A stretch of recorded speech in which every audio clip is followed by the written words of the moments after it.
Hey everyone, Toby here with another Sprint Car Hub video. This week is a bit of a weird one. It's pretty normal if you're a dirt racing fan to have a t-shirt of your favorite driver. What isn't normal is seeing your favorite driver's shirt become a part of fashion on TikTok. But that's exactly what happened this past week. It got picked up last week that TikTokers have been wearing Joey Saldana merchandise. But it wasn't really Joey Saldana merchandise. It was artwork of his car that he had made, but it wasn't the type of merchandise that he had sold to fans. The artwork had been stolen. It was then found out that the merchandise had been bought on a website called addicted.com. Addicted calls itself an online women's fashion brand inspired by the latest style and runway trends. That's pretty much all you need to know about them. So there's merchandise being sold that they don't own the artwork to.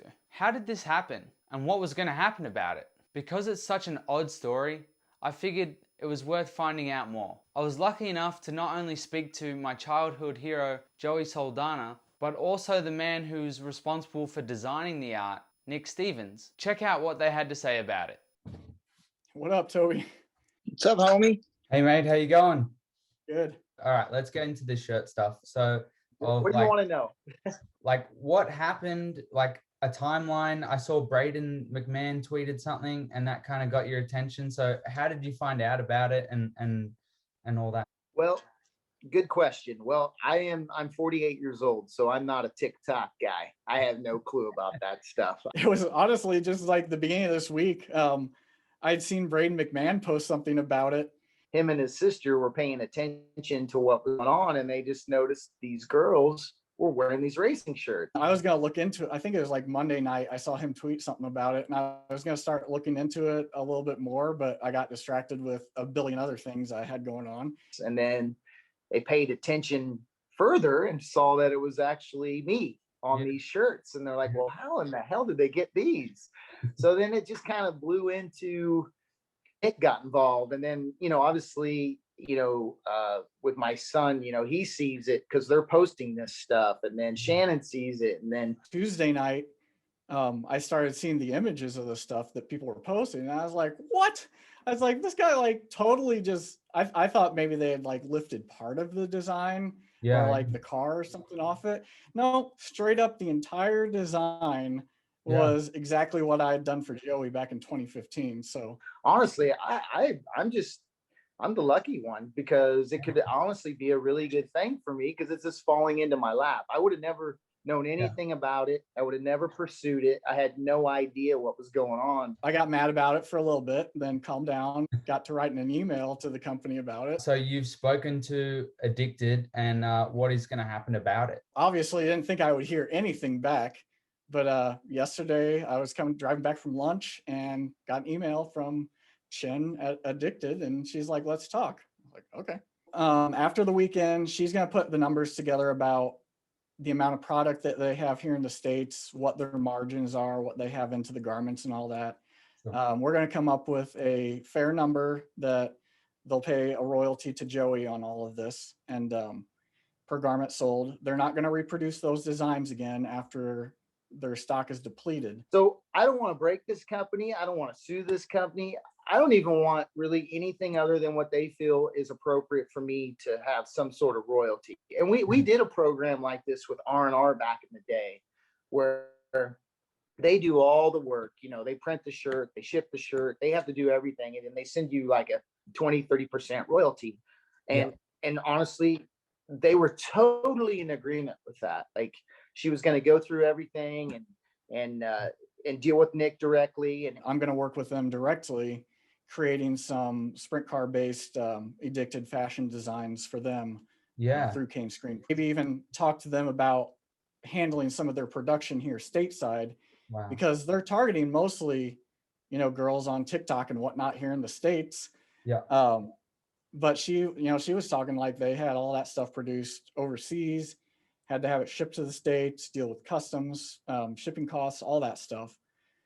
And I imagine too, since it was artwork that was pulled from my website, from my portfolio site, I mean, those are 72 DPI PNG files that theoretically Adobe Portfolio, it was set up so like you couldn't just right click and save them. So likely the person was just taking a screen grab and like cropping everything out that way. So that probably made the quality of them even worse.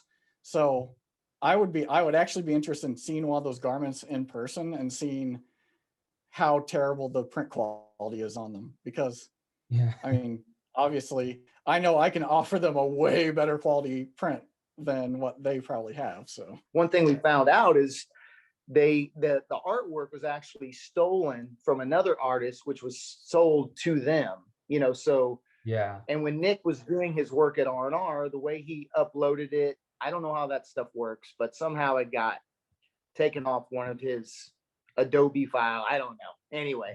Yeah, they had hired, I don't know if it was a designer that they had contacted directly originally, or if it was a designer that had come to them saying, you know, I have this kind of artwork that I can sell you or that I can design for you.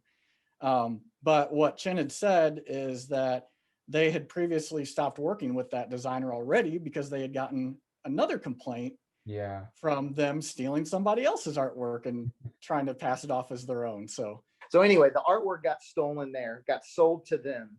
But the cool part is there is good people out there. That's what I told her. I was like, I'm not looking for any, you know, I'm not looking for blood or anything like that, or any financial compensation on my end. And she knew it was wrong, and she wanted to make it right.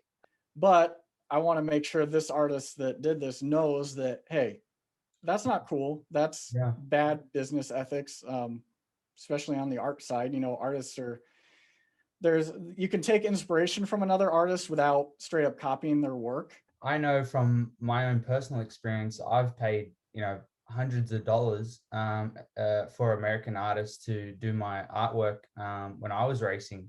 And I mean, especially with the conversion from Australian to American money is, you know, it's even more expensive. And then to see, you know, your artwork somewhere else would just be so annoying, because you're like, hey, I put the money up for this to happen, and I'm the one that should be making money. In Joey's case, it's a picture of him, you know?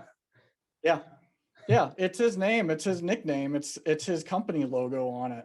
I think it's the coolest thing ever because it's a lot of exposure I would have never ever got.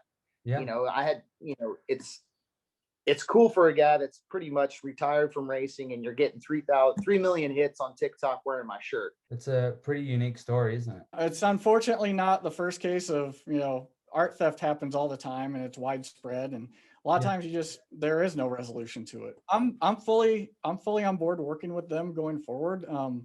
I told her I very much appreciated the fact that she actually responded and was willing to make things right with both of us. So obviously you told them, I do awesome designs like this all the time if you really want some original stuff.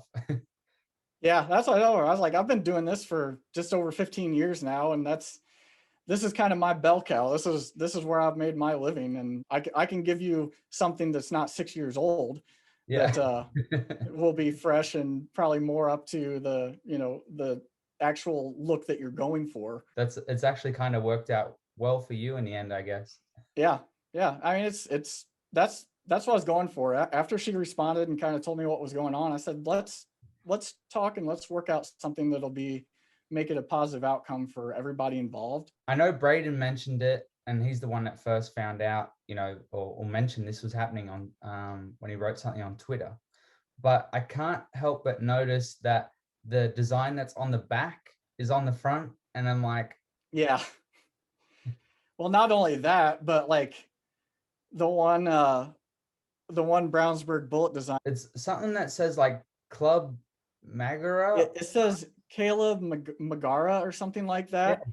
So that made me wonder. I was like, is there a driver named Caleb Magara? Well, I found I don't even know how the last name's pronounced, but there was a Joey Magara out in California that races sprint cars.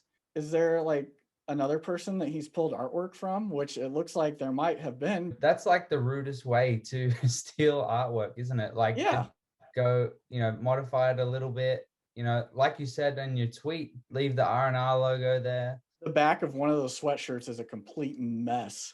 because it I had saw that. That was my next Saldana, it question. had 71, it had a fireball going across it. It's got the It had 51 the car. 51 car he raced at Knoxville with Willie. Underneath that with another car on top of it. I'm like, what is going on here? So you may have like caught on to it before it probably could have gotten a lot worse, or maybe you don't know how bad it actually is. With like, there's obviously other designs out there, or they're trying to do that. Yeah. That's why. Oh, I have no doubt whoever the designer was that pulled this stuff has probably sold it to somebody else, or there's already merchandise out there with it printed on it. In the case, it's probably in other countries where we never will see it. Yeah. And the only reason that this came to light is the fact that Addicted was going after TikTok stars and trying to get their apparel on those girls. So It's thanks to Braden Yeah. being an avid TikToker. Yeah. We'll have to We shout out found out about it. when we put the Yeah. video up. We'll have to give him a shout out. Yeah, and Kylie too. Kylie actually recorded a video calling them Oh. out on it. So I was appreciative of that. So It's funny because like these TikTokers think it's like a new thing, maybe, or even though it's like a retro thing, they don't even think it's real, that it's called a NASCAR graphic. And it's like, do you know that, racer chasers have been wearing these shirts for years and years? It's not a new thing. Yeah. Well, yeah, in our little sprint car racing family, like the retro stuff's always been cool. Like Exactly. everybody's always excited to get their hands on a good condition retro shirt. We've already spoken about it, but I mean, it's great that Chen Addicted was so helpful about it all, and willing to work with you. It's a win-win for me and Nick, because now they're looking at, hiring Nick for artwork. Well, here's something Nick never would have even got involved in if it wasn't for this. I told her both in the email and face to face on the call. I was like, I'm very, very appreciative of the fact that you responded and were willing to talk about it and make it right. And that's why I'm willing to work with them going forward on helping them get some legitimate stuff. She really didn't have no idea who I was or whatever. So she did her homework. And when she got, when we had our meeting today, she knew who I was. She knew what was going on. She knew that. You told her you won 74 all-star races and over 100 outlaw races, and she's like, "Oh, I remember you now." Honestly, I didn't have to say nothing. She knew everything she needed to know, and she was willing to make it right with me. And I'm so happy that they're going to do that, because, like I said earlier, it's totally unexpected. It's just it's a blessing in disguise. I would never have even known it existed till Braden McMahon found it, and then obviously Nick pursuing it. Do you think these TikTokers, these girls, would wear your shirt if they knew it was a 48-year-old man? Probably not. Probably not. Oh, perfect, man. Well, yeah, that's it. I appreciate you chatting to me. All right. Thanks, Toby. Cheers. Yep. Thank you. Thanks for having me. See ya.